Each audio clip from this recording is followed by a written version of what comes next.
Vote পরবর্তী হিংসায় আক্রান্ত ঘরছাড়া বিজেপি কর্মীদের সাথে নিয়ে মহামান্য রাজ্যপালের সাথে সাক্ষাৎ করতে রাজভবনে যাওয়ার পথে পুলিশের বাধা ও বাধা দানের পর সাংবাদিকদের মুখোমুখি হলেন বিরোধী দলনেতা শুভেন্দু অধিকারী। ৭৭ সালে এমার্জেন্সির সময়ও এই জিনিস হয়নি। আমি বিরোধী দলনেতা, আমাকে 1 ঘন্টা এখানে আটকে রাখা হয়েছে। আমার সিকিউরিটিকে, পিএসওকে কলকাতা পুলিশের লোকেরা বলল অপেক্ষা করুন, জেনে আসছি, আর জেনে আসেনি। আর আমি মমতা বন্দ্যোপাধ্যায়ের মতো ভাঙচুর মারপিটের রাজনীতি করি না। আমি বেড়া নিজে হাত লাগাইনি। আমি এখানে 1 ঘন্টা ওয়েট করেছি in presence of every media. Governor সাহেবের ওএসডি এবং তার এডিসি কে মেসেজ করেছি। গভর্নর সাহেবের পক্ষ থেকে বলা হয়েছে রাজভবনের কাস্টোডিয়াল তারা, রাজভবনের বাইরের রাস্তা যেহেতু পুলিশের দায়িত্বে, তারা যে কাজ করেছেন অন্যায় করেছেন এবং গভর্নর সাহেব তার অফিসকে দিয়ে তিনি তার ওএসডি আমাকে যেটুকু জানিয়েছেন, তিনি মুখ্য সচিব, স্বরাষ্ট্র সচিবের কাছে রিপোর্ট চেয়েছেন। আমি তার মধ্যে যাচ্ছি না, যেহেতু মহামান্য রাজ্যপাল মহোদয়ের লিখিত অনুমোদন আছে এবং 144-এর নামে এখানে আটকানো যায় না। আমরা মিছিল করে যাইনি, সবাই গাড়িতে ছিল। এখানে আপনি দেখুন, আমি আপনাদের জ্ঞাতার্থে এটা দিচ্ছি।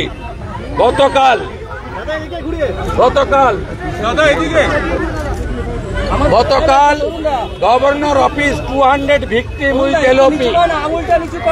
They written allowed us, but under the leadership of Mirat Khalid, না কে আছে জানি না, ওর নামটা আমি উচ্চারণ করতে পারি না, ওনার নেতৃত্বে বিনীত গোয়েলের নির্দেশে, মমতা ব্যানার্জির নির্দেশে আমাদের আটকানো হয়েছে এবং এখানে ভিকটিমরা আছে।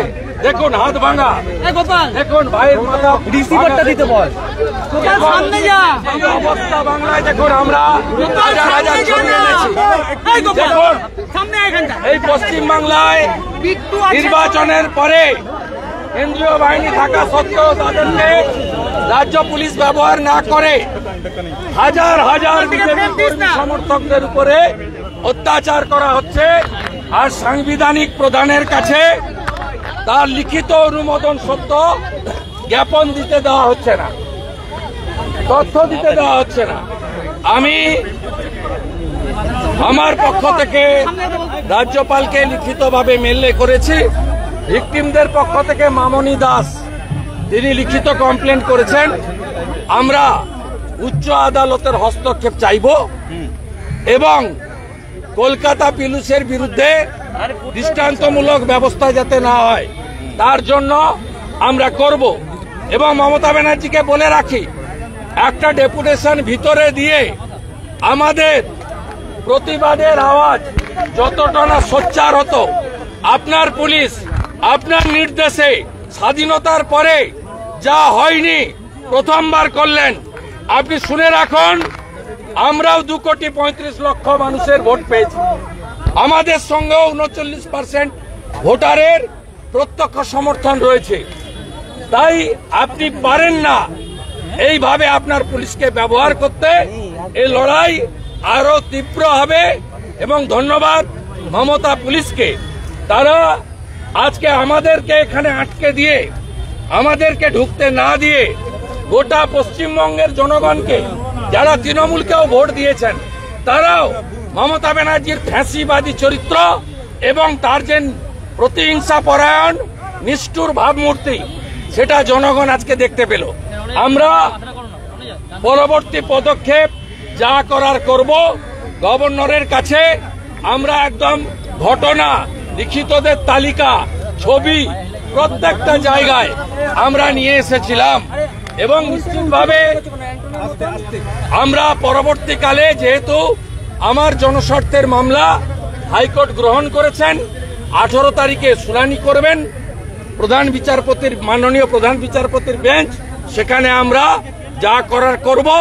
আর আজকে যেভাবে রাজভবনের লিখিত অনুমোদন সত্ত্বেও ডিটেন্ড করা হয়েছে, আমাদের আটকানো হয়েছে এবং কার্যত সাংবিধানিক প্রধানকে, তার অফিসকে, এলওপিকে আজকে চ্যালেঞ্জ করা হয়েছে। আমরাও এর চ্যালেঞ্জ সঠিক জায়গায় আগামীকালই করব। বিনীত গোয়েল প্রস্তুত থাকুন, আপনাকে আমি হুঁশিয়ারি দিয়ে যাচ্ছি। কিন্তু রাজ্যপালকে মান্যতা দেওয়া হচ্ছে না, রাজ্যপালের নির্দেশকে। এই জিনিস কোনোদিন দেখেছেন? আপনার পিতৃদেবকে, আপনার আরো অগ্রজদেরকে জিজ্ঞেস করবেন তো, কেউ দেখেছেন? এই রাজ্যের যারা দীর্ঘদিন ধরে দশকের পর দশক রাজনীতি করেন, সংবিধান করেন,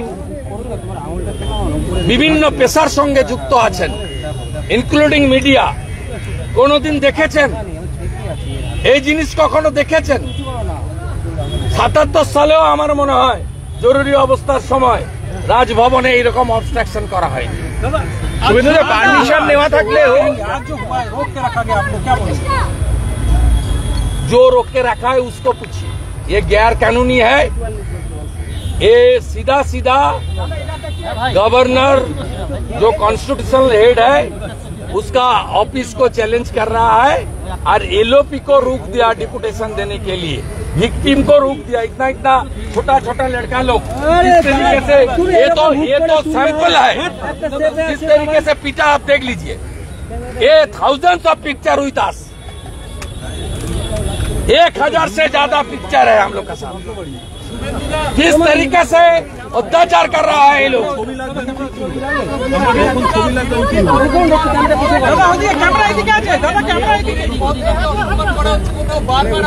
এদিকে দাদা, এদিকে দাও, এদিকে দেখে সামনে সামনে সামনে ক্যামেরা নেই। আমি ওখানে গিয়ে ডেপুটেশন দিলে আপনারা বাংলার মানুষকে মমতা ব্যানার্জির আসল চরিত্রটা দেখাতে পারতেন না। মমতা ব্যানার্জিকে নিষ্ঠুর চরিত্র, গণতান্ত্রিক চরিত্র, ফাঁসিবাদী মানসিকতা আবার পশ্চিমবাংলার জনগণ দেখেছে কিভাবে মানুষকে মেরেছে। দেখুন, এটা কি 29 বন্ধ? এই ছোট ছোট বাচ্চাগুলোকে ঘরছাড়া করেছে। এই কি বাংলার মেয়ে নয়? এই কি বাংলার শিশু নয়? এইভাবে মাথাটা দেখুন, এর হাত দেখুন, এরকম 1200 ভিকটিম আছে আমাদের হাতে যাদেরকে ফিজিক্যাল অ্যাসল্ট করেছে। 10,000 লোক আছে যাদের ঘরছাড়া করেছেন, দোকান বন্ধ করেছেন 7,000, রেশন বন্ধ করেছেন 25,000। সব তথ্য নিয়ে এসেছিলাম। হবে না, এই লড়াই চলবে। হুঁশিয়ার থাকুন মমতা ব্যানার্জি, আপনি পারবেন না আটকাতে। গণতন্ত্রে মানুষ শেষ কথা বলে। দাদা, পারমিশন থাকলেও কি পুলিশ এইভাবে আটকাতে পারে? পারমিশন রয়েছে তাও কি পুলিশ এইভাবে আটকাতে পারে? তার আগেও তো আপনি অনেকবার এসেছেন, তখন তো আটকানো হয়নি। উত্তর আপনি রিপোর্ট দেবেন। আপনি অন্তত গত 3 বছরে 100 বার আমাকে কভার করেছেন, আপনি উত্তর দেবেন। আর 144 এর গল্প কি আছে? কোন মিছিল ছিল না, এটা গভর্নর নিজে ডেকেছেন, এটা গভর্নরকে চ্যালেঞ্জ। গভর্নর নিজে ডেকেছেন, গভর্নর 200 ভিকটিমকে ডেকেছিলেন, গভর্নর 12,000 ভিকটিমকে ডাকেন। গভর্নর সাহেব তার ওখানে যে হল আছে অ্যাকোমোডেশন অনুযায়ী এলওপি উইথ 200 ভিকটিম রিটেন, দেখুন দেখুন লিখিত আছে, লিখিত আছে, দেখুন দাদা এইখানে দেখুন এখানে দেখুন লিখিত আছে। আমি ঠিক জায়গায় যাব, ঠিক জায়গায় যাব। এই পুলিশকে আমাকে স্যালুট দিয়ে ঢোকাতে হবে। এই চত্বরে তৃণমূল কংগ্রেস সভা করলে ঘরে ফেরাবেন কি করে? কি রাস্তা নেই? কোর্টের হস্তক্ষেপ। এই জন্য জনস্বার্থের মামলা করেছি। এই জন্য 2021 সালে যেভাবে ফিরিয়েছিলাম, এরা মোটা ভাত মোটা কাপড় নিয়ে থাকবে কষ্টে, কিন্তু তাদের সম্মানের সঙ্গে বাড়ি ফেরাবো। তারপর যদি আক্রমণ করে যেভাবে বিগত দিনে আক্রমণ উঠেছে, ভবিষ্যতে তৃণমূল কংগ্রেস যখন সভা করে তখন অনুমতি দেওয়া হয় 144-এ। তখন কলকাতা পুলিশের ক্যান্টিন আছে, কলকাতা পুলিশের ক্যান্টিন এখানে দাঁড় করানো হয় তৃণমূলের লোকদের খাওয়ানোর জন্য। শুভেন্দু আগামীকাল খেজুরি যাচ্ছে তৃণমূল কংগ্রেসের প্রতিনিধি দল, আমি যাচ্ছে, সবাই সব জায়গায় যেতে পারে, কোথাও তো 144 নেই, বাধাও নেই, কেউ কাটো যাবে না। রাজনৈতিক কর্মকাণ্ড ওরা আটকায়, ওদেরকে জিজ্ঞেস করুন, আমার কোনো আপত্তি নেই, সবাই সব জায়গায় যাবে, কেন যাবে না? শুভেন্দুদা, আপনি তো যেতে পারতেন। 144 বলে এত মানুষকে আটকানো, কিন্তু আপনি তো যেতে পারতেন। আমাকেই তো আটকানো। আপনি তো প্রথম থেকে আছেন আমার সঙ্গে। আমি এখানে 4:30 4:35 এসেছি। আমাকে তখন এসে একজন আমার পিএসওকে বললেন, আমি জিজ্ঞেস করে আসছি। উনি জিজ্ঞেস করে আর ফিরে আসেননি। আর আমি মমতা ব্যানার্জির মতো ধ্বংসের রাজনীতি করি না। আমি এটাকে ভেঙে সরিয়ে, পরেরটাকে ভেঙে সরিয়ে আমি নয় ঢুকতে পারতাম, নয় আমাকে তুলে নিয়ে যেত লালবাজার। দুটোই। আমি আইন ভাঙবো না।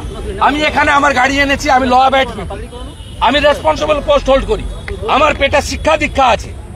আমি মমতা ব্যানার্জির মতো নিম্ন মেধার অশিক্ষিত অর্ধশিক্ষিত নই। আবার আঙুলটা তোলে। আমার পিএসওকে কলকাতা পুলিশের কেউ একজন সাদা ইউনিফর্মে ছিলেন, বললেন আমি জিজ্ঞেস করে বলছি। আমি কন্টিনিউয়াস 45 মিনিট ওয়েট করেছি, উনি জিজ্ঞেস করে আর ফিরে আসেননি। তারপরে গভর্নর সাহেবকে জানিয়েছি, গভর্নর সাহেবের অফিস থেকে বলেছেন যে ওনারা গেট পর্যন্ত পাঠিয়েছিলেন কাউকে। গেটে যেহেতু আমি গেট পর্যন্ত পৌঁছাতে পারিনি, তার 100 মিটার আগে আটকে দিয়েছে, আমাকে আরো বেশি হবে। তা ওনারা বললেন যে বাইরে রাস্তার তো কাকে আটকাবে কাকে ছাড়বে পুলিশের, ওটা তো গভর্নর রাজভবনের নয়। ন্যাচারালি তাদের এখানে কিছু করার নেই, দে আর হ্যান্ড টু মাউথ। আমি যেখানে যাওয়ার যাব, এবং আমি বাধ্য করাবো ভিকটিমদের আর্তনাদ প্রশাসনিক প্রধানের কাছে পৌঁছে দিতে, আমি বাধ্য করাবো। শুভেন্দুদা, সিএনজি নিয়ে দেখা যাচ্ছে বিশাল বড় ক্রাইসিস। আমি আজকে অন্য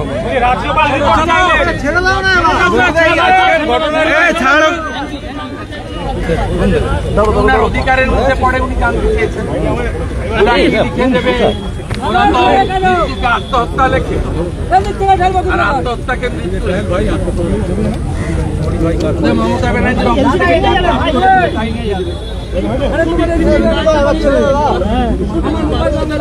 ভাই রাখা যাচ্ছে না, ক্যামেরা রাখা যাচ্ছে না ভাই, ছাড়। আর দেয় দাদা এদিকে ঘুরে, দাদা এদিকে ঘুরে, দাদা এদিকে ঘুরে। ওনার আদেশে,